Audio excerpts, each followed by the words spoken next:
সংগ্রামী বন্ধুগণ,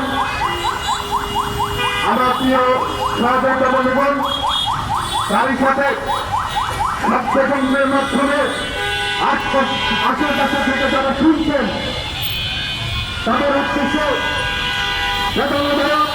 কণ্ঠে এবং হৃদয় নিয়ে আপনাদের মাঝে হাজির হয়েছি।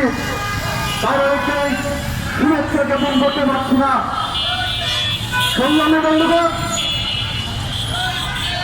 ডক্টর ইউনূসের যে সময়কাল, সেই সময়কালে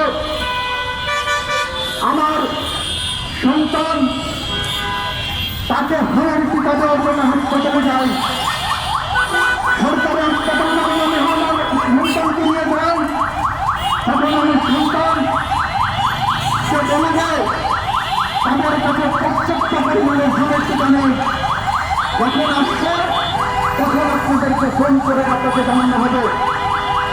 প্রিয় বন্ধুগণ, ওরা দুঃখের বিষয়, আমি এখন পর্যন্ত কোনো ফোন পাইনি আমার টিকা আসছে কি না আসছে।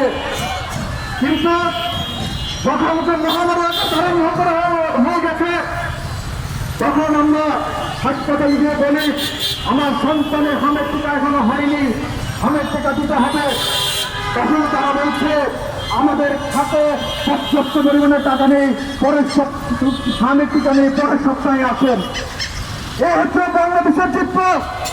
5ই আগস্টে